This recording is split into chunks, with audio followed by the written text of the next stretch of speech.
Assalamualaikum warahmatullahi wabarakatuh, VTuber yang baik hati dan budiman dimanapun Anda berada. Semoga kalian semua sehat dan walafiat dan juga dimurahkan rezeki, amin ya robbal alamin.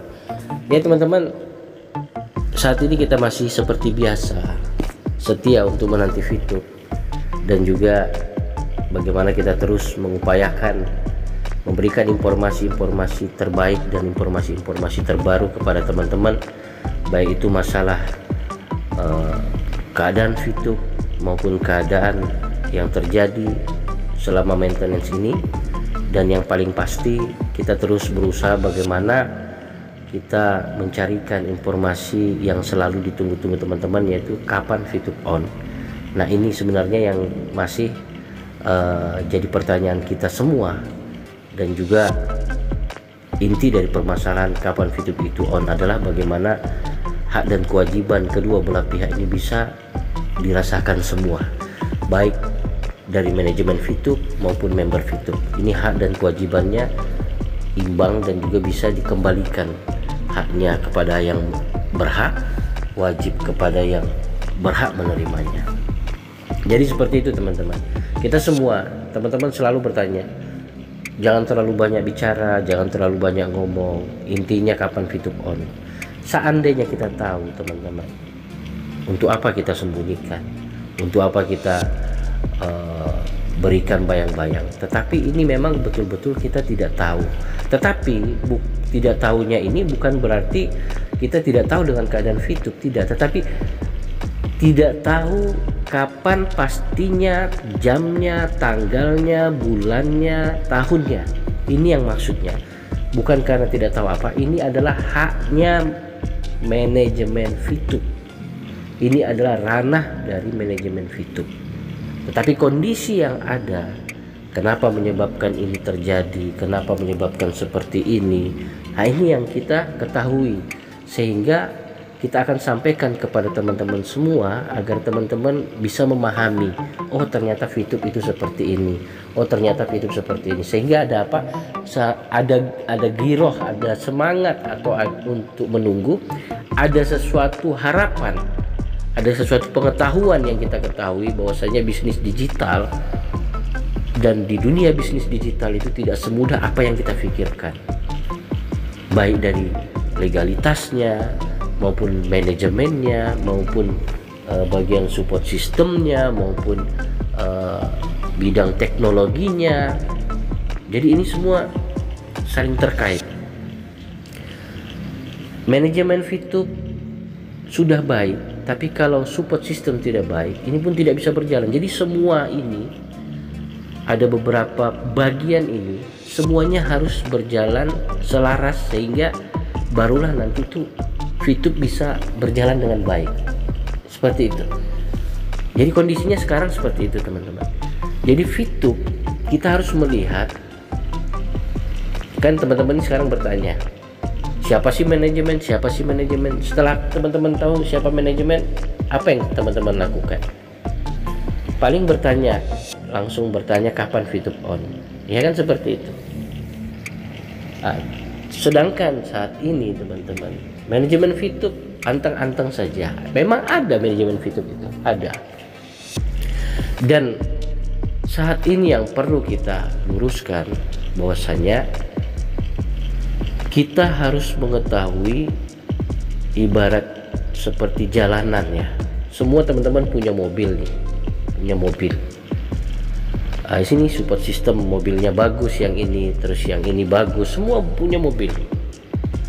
Jalannya bagus, teknologi mobilnya canggih.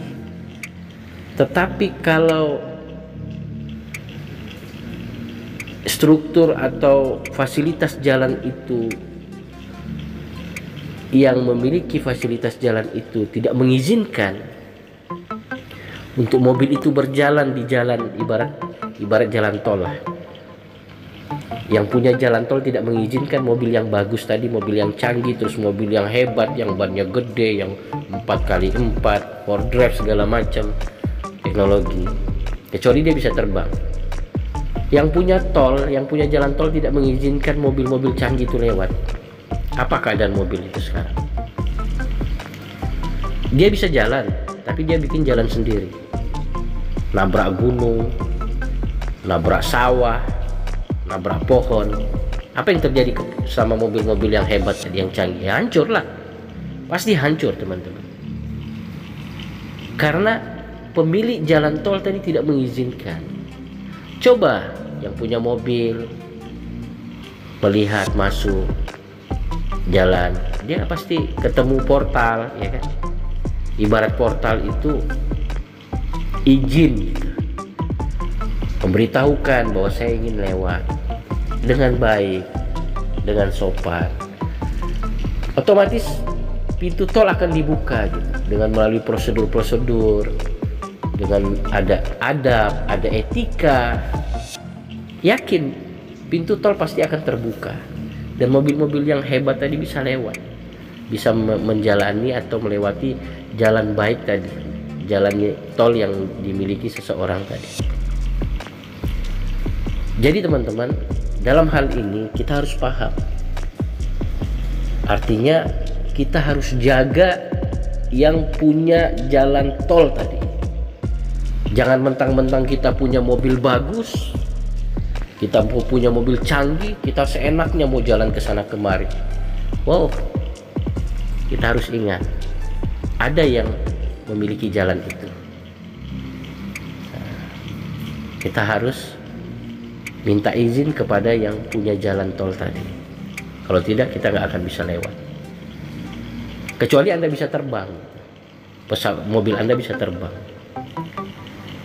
Dan juga teman-teman, Fitup ini jalurnya cuma satu, nggak ada jalur kiri, nggak ada jalur kanan, nggak ada. Jalurnya cuma satu, lurus. Dari awal pembentukan Fitup ini lurus, tanpa ada jalur kiri, jalur kanan, lurus. Lurus terus. Dan tujuannya pun jelas Fitup ini. Jadi yang membuat jalur kiri kanan itu bukan Fitupnya, tetapi ada mobil yang coba-coba ingin membuktikan kecanggihannya, ingin membuktikan kehebatan mobil itu, sehingga dia keluar dari jalan yang lurus tadi, jalan yang tol lurus tadi. Dia keluar dari jalur itu. Oke, mungkin dia pertama dia bagus nih, mobilnya besar, dia bisa bikin jalan sendiri gitu, bikin jalan sendiri. Tapi dia tidak tahu di depan sana ada gunung besar. Kalau dia ikuti jalan tol ini, memakai jalan tol ini dengan adab etika yang baik, dia akan sama-sama mencapai tujuan yang lurus tadi. Tetapi kalau dia mencoba ingin memperlihatkan kehebatannya, dia akan di sebelah sana, di luar dari jalur tol itu banyak gunung, banyak laut, banyak pokoknya macam-macam. Karena jalan tol yang lurus ini sudah dibuat dengan konstruksi yang bagus, dengan analisa yang bagus, pokoknya semua sudah, dan melewati jalur yang aman itu sudah, sehingga nanti jalan tol sampai ke tujuan itu. Jadi saya ingatkan sama teman-teman yang punya mobil-mobil canggih, ya kita pakai pakai etika. Yang punya jalan ada, kita berikan prosedur yang baik, ya kan, seperti itu. Jadi sehingga nanti pada saat Fitup on, tidak ada kendala-kendala lagi gitu. Yang punya jalan tol juga enak, ngelihat mobil rapi, sesuai dengan jalurnya masing-masing. Yang canggih, mobilnya canggih, yang kurang canggih ataupun yang reot, semua bisa masuk jalan tol sesuai dengan aturan jalan tol, sesuai dengan aturan yang dibuat oleh pemilik tol itu gitu. Jadi aman. Di dalam jalan tol kan ada itu aturan-aturan, tidak boleh laju daripada 60 km per jam atau 80 km per jam. Ikutilah jalur itu. Dan juga jalan tol ini dibuat untuk meringkaskan perjalanan kita. Jangan lagi kita rencana buat jalan yang kita belum tahu arahnya kemana, dan itu pun tujuannya kemana kita belum tahu. Karena di Fitup ini cuma ada satu jalan saja, dari awal, titik awal sampai titik akhir nanti tujuan kita. Dan jelas titik awal siapa, yang punya tol ini siapa, kita sudah tahu. Jadi tetaplah kita berhubungan dengan yang punya tol, dan juga segala sesuatu yang mendukung pemilik tol tersebut, sehingga nanti VTube kita dari titik awal lurus sampai tujuannya cepat, tepat, dan lurus juga, tanpa harus nabrak gunung, nabrak sawah, dan nabrak pohon, bahkan bisa nanti nabrak rumah penduduk nanti. Walaupun mobilnya canggih, tapi kalau tidak di jalan yang bagus, di jalan yang lurus, di jalan tol, dia akan menemukan kesulitan-kesulitan. Oke teman-teman, mungkin itu saja kabar hari ini. Semoga kalian semua dalam keadaan sehat walafiat. Tetaplah di jalur yang aman, tetaplah di jalur yang betul-betul terbukti, dan di jalur titik awal lurus sampai akhir tujuan kita. Karena di VTube hanya ada satu jalan, tidak hanya satu jalur, tidak ada jalur lain. Assalamualaikum warahmatullahi wabarakatuh.